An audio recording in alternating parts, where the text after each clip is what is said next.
So if we can start the broadcast, Chris, and if everyone remains quiet, and you'll get no other notification, Sam, you'll just come in after 10-15 seconds. Thank you.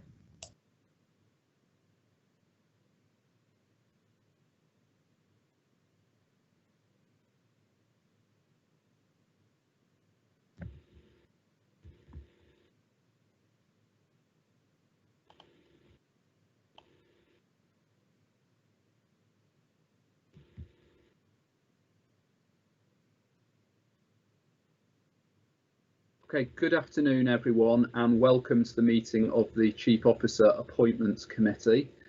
I'm Councillor Simon Hennig, Leader of Durham County Council and Chair of this meeting. This meeting is taking place on Wednesday the 30th of September and is being recorded live to the Council's website. It will be available to be viewed for a minimum of 6 months. Please be aware that any footage from the meeting can be used in subsequent media broadcasts. So with that, I would like to welcome members, officers and any members of the public or media who are watching the live feed of this meeting. Before I commence with the formal business on the agenda, as ever, I would like to cover some of the housekeeping issues for us all to follow. So for those participating in the meeting, if you could please only speak when invited to speak by myself as chair. Keep your microphone on mute at all times unless invited to speak. If you do wish to speak, please type RTS in the chat function and that will indicate to me that you wish to speak. And please bear in mind that all participants can see the messages in the chat function. Once invited to speak, please do introduce yourself with your name and position unless you have already introduced yourself earlier in the meeting. And if you are having issues with connectivity, try switching off your video and just use the telephone audio function. If connectivity issues continue, you may have to leave the meeting and rejoin to get a better signal. And finally, if I lose my connection, please note that Councillor Alan Napier, Deputy Leader of the Council, will take over in my absence until connection is restored. So with that, can I turn to the agenda, please? So item 1 is apologies for absence. Do we have any apologies? There are no apologies, Chair. Thank you, which also presumably means there are no substitute members on item 2. We'll then come on to item number 3, which is the minutes of the meeting held on the 20th of February 2020. Can I ask if there's a mover to the minutes, please? Move the minutes, Chairman. Thank you, Councillor Napier. Do we have a seconder? I'll second, Chairman. Okay, thanks, Councillor Hovels. Can we agree that the minutes are a correct record? Agreed. Agreed. Thank you.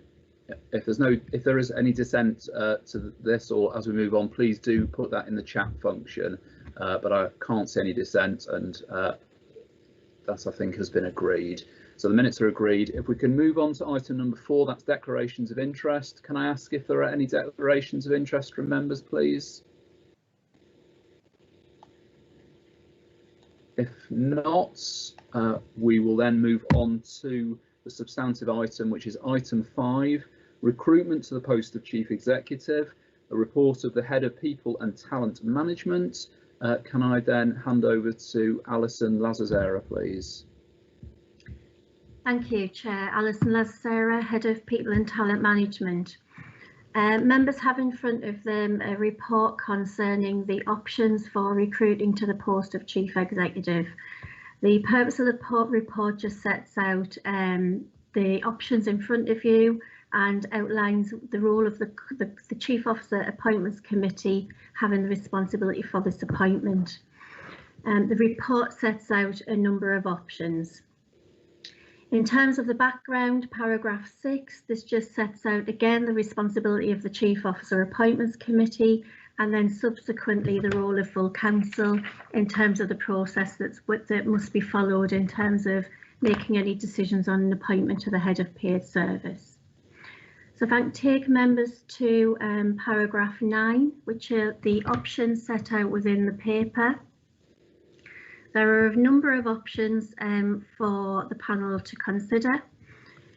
Option 1 could be the external recruitment to a permanent post, and the option is set out in terms of some considerations. So whilst this could be possible to hold an external recruitment process for this post, consideration to the impact of COVID-19 must be taken into account, as this might have an impact on the number of applicants applying due to the nature of the process, but also the nature of what we're faced with at the moment. Any external recruitment process is likely to take at least 3 months to allow for advertising the role, longlisting and shortlisting, as well as the interview process.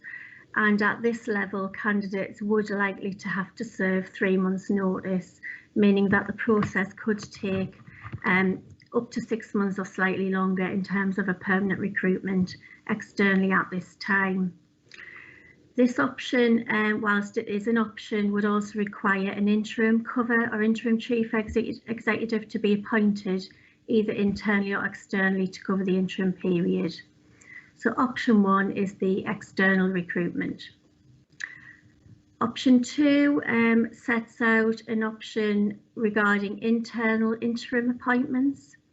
So an alternative option would be to recruit to an external interim to cover the period between the current chief executive retiring until such a time that a substantive recruitment exercise is conducted.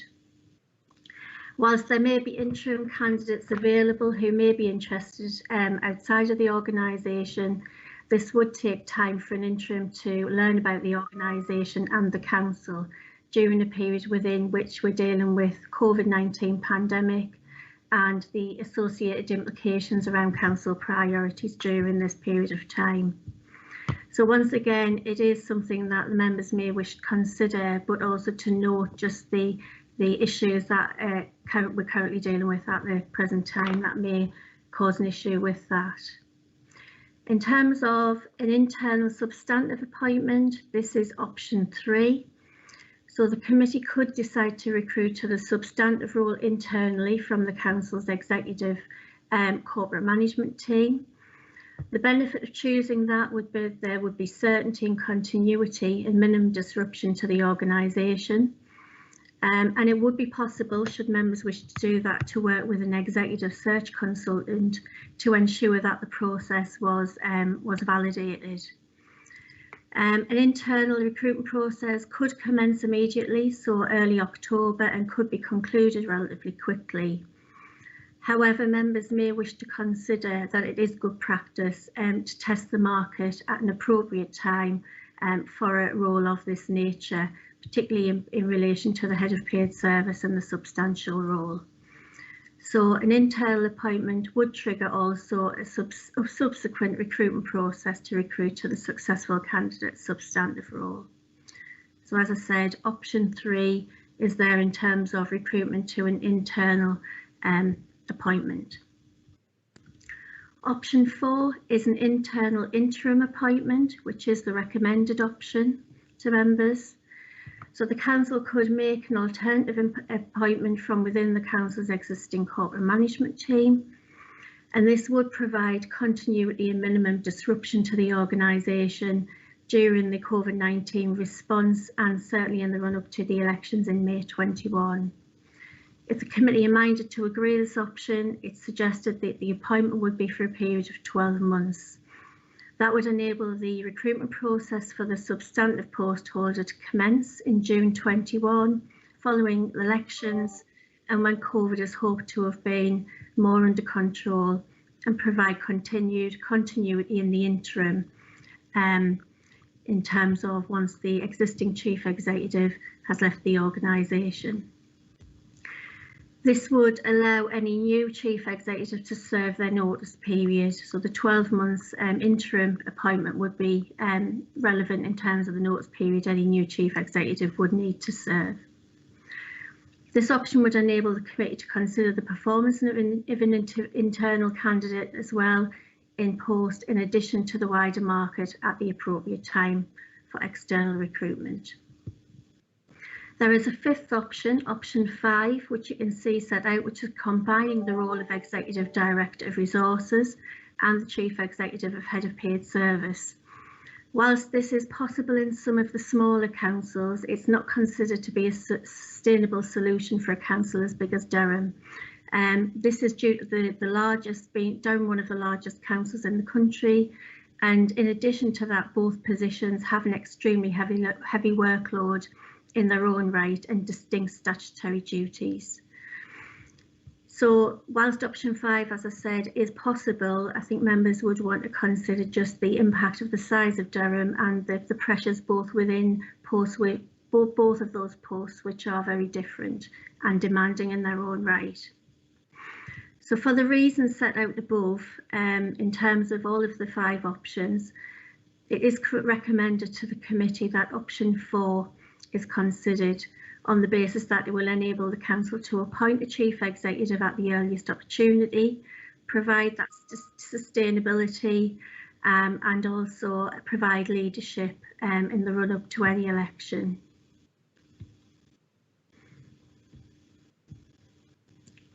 Should members agree to that proposal, paragraph 21 sets out a potential recruitment process that could be followed.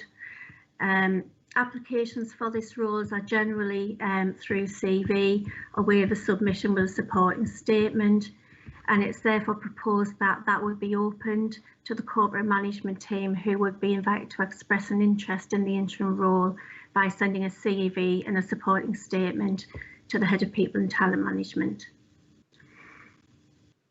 Since this is an internal appointment, and to ensure that a timely appointment is made, it will be suggested that any member of CMT, the corporate management team, who expressed an interest in the role would be invited to an interview with the Chief Officer Appointments Committee, and the committee would be supported by the existing Chief Executive, who would provide technical advice and expertise in relation to the role during that interview process. There is set out a timeline for an internal interim recruitment process at paragraph 23, which moves forward from today's meeting, with expressions of interest being sought up to the 9th of October, and then the interview commencing with the COAC. We have an obligation for the Head of Legal and Democratic Service to give notice to the executive of the proposed appointment, and then there would be a requirement for the appointment to be presented to full council for approval on the 2nd of December in line with the Constitution. So the proposed recruitment process and interview, should the COAC agree to the proposal set out within the report, the CVs and supporting statements for any candidates will be supplied to the panel in advance of the interviews, and proposed questions will be discussed on the morning and agreed on the day in terms of the process and the questions. There may be the need to recruit a consequential vacancies, particularly if the option 4 is taken forward, and the committee would once again be responsible for appointing to such a vacancy. In this scenario, it's recommended that the panel would again recruit internally on an interim basis. If the successful candidate for the Chief Executive is a statutory post holder, then a nominated deputy would cover the statutory duties pending an interim appointment. This would be a matter for the COAC in terms of any appointment. During the course of November, expressions of interest could be sought for the backfill for the relevant Chief Officer vacancy and subsequent interviews held with the Chief Officer Appointments Committee. So again, the timeline for that could be done during the course of November. So the recommended option, as I said, is option 4. That concludes the report. So I'll leave it there, Chair. Thank you. Thank you very much, Alison, for going through that report so comprehensively. So we've got a number of members who wish to speak, and I will take them in the order in which they've expressed that they want to speak. So I'm going to start with Councillor Bell. Thanks, Chair. Councillor Richard Bell, Chairman, Leader of the Conservative Group. I think Alison answered my question, actually, because my question was what happens when we appoint an existing director to that vacancy, and she said that we basically go through the same process again and make an interim appointment for that director vacancy when it arises. So that's all I wanted to clarify. Thanks, Chair. I fully support option 4. I mean, obviously it's very sensible given where we are in the state of COVID and the rest of it. So fully support option 4. Thank you. Thank you very much, Councillor Bell. Councillor Shuttleworth. Yeah, thank you, Chairman. Just in relation to the interim appointment, if we got the right person, I would see no reason why we couldn't have that person, if it was the right person, to continue. And are we going to include that within the recommendation? Thanks for that. I don't know if Alison wants to come in on that. Presumably that's something we would discuss later. Yeah, I think that may be an option that members want to consider and discuss if you're minded to go with option 4. Okay, is that an answer, Councillor Shuttleworth?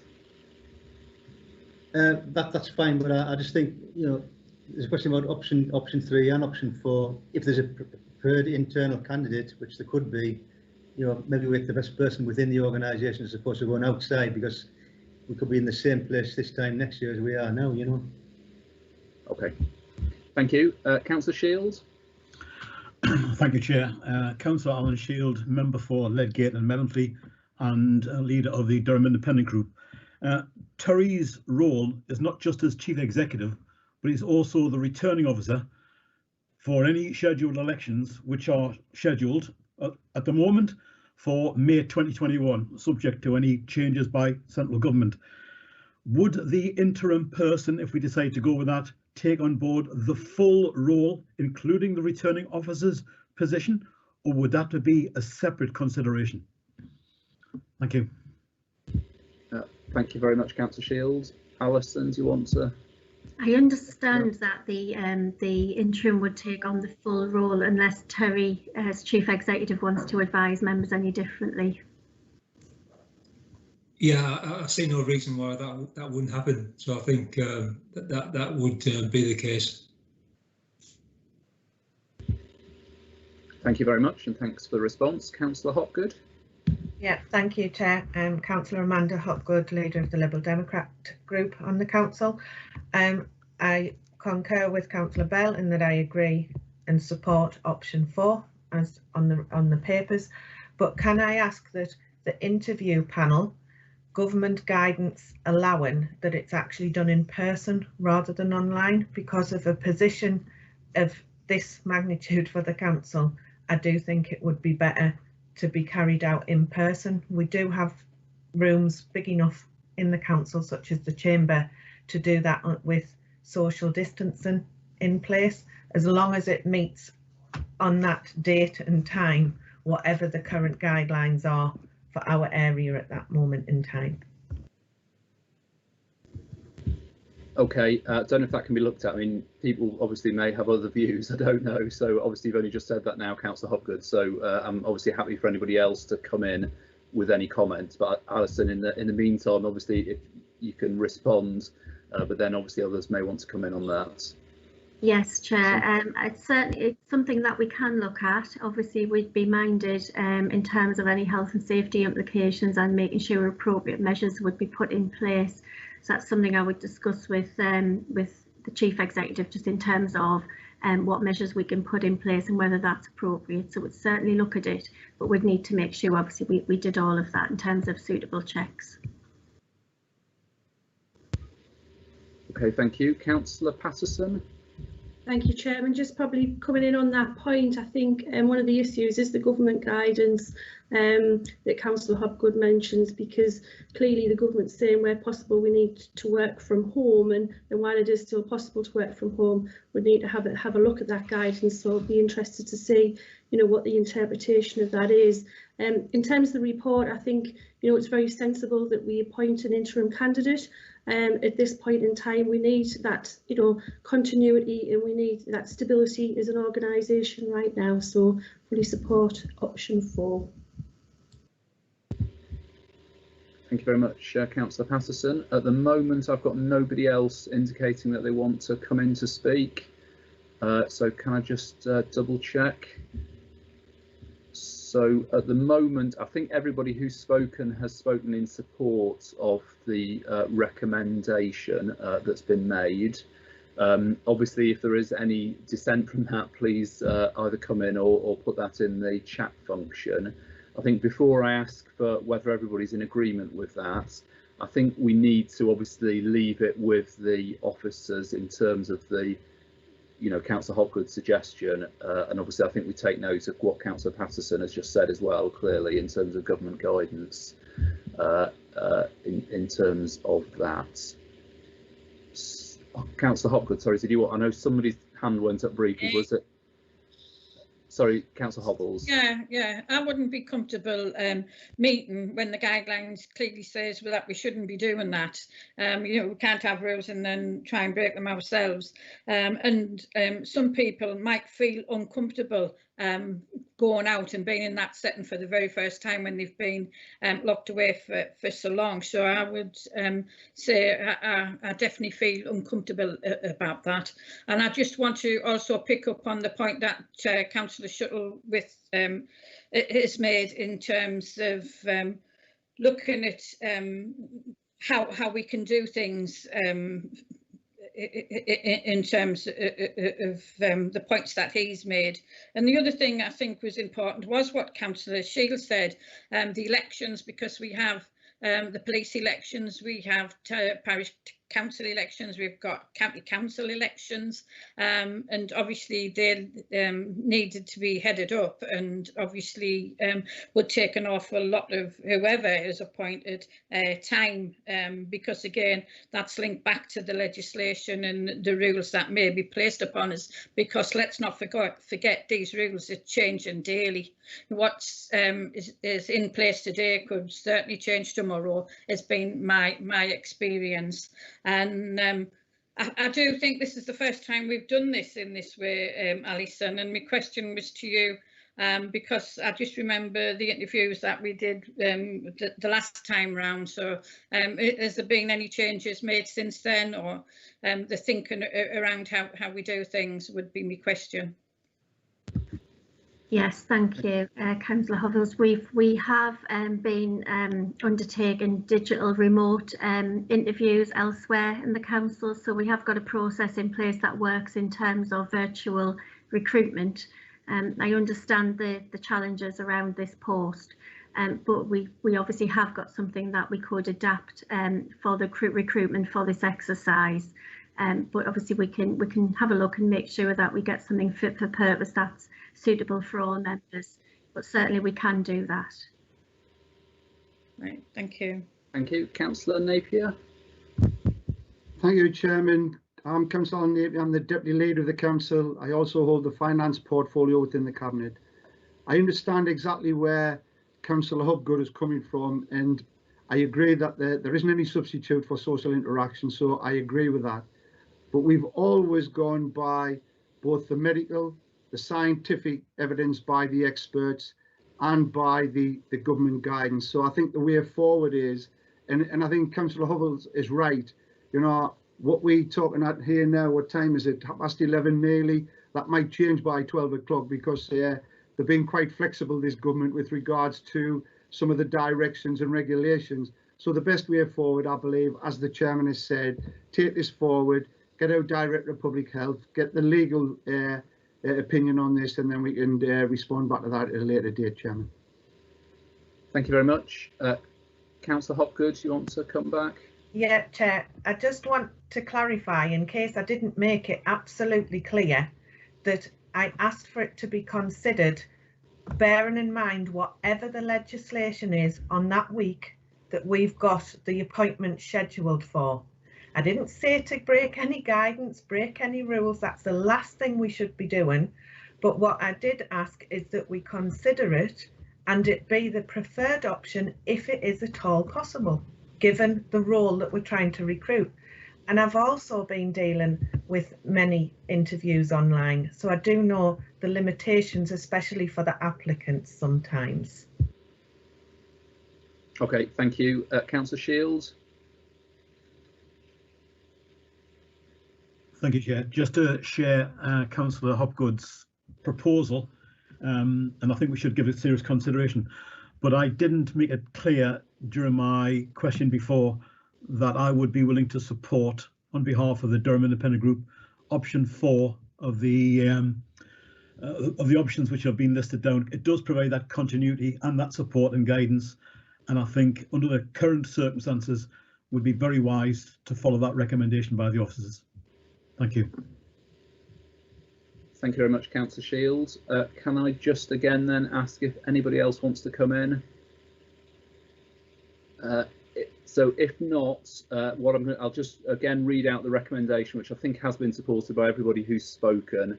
Again, I would ask if there is any dissent from that to please indicate that. So I'll just read out the recommendation again, and then I'll ask for a mover and seconder formally. So the recommendation under paragraph 5 is that we agree to commence an internal recruitment exercise to appoint an interim chief executive, as is set out in paragraph 15 of the report, and that we agree the timetable method that's set out, subject to the question obviously that Councillor Hopgood raised, and that you know, with the comments from others as well, that clearly Alison Lazarera will look into the ins and outs and will make clear what the guidance is in terms of moving forward. So I think that's the recommendation. Can I ask for a formal mover of that, please? I'll move that, Chairman. Thank you. Can I ask for a seconder? Yeah, willing to second that, Chair. Thank you. Again, as I say, I've seen no dissent. Can I ask if everybody's in agreement with that? Agree. Is that agreed by everyone? Thank you. I can therefore confirm that the report is agreed. So thank you very much, everyone. Thank you for to Alison, not just for in terms of the report, but answering, I think, all the questions. And obviously we will confirm in terms of the arrangements moving forward. Under item 6, any other business, I've not been notified of any other business, and therefore that concludes the business for this meeting. Can I thank everybody for taking part today? Thank you. Thank you.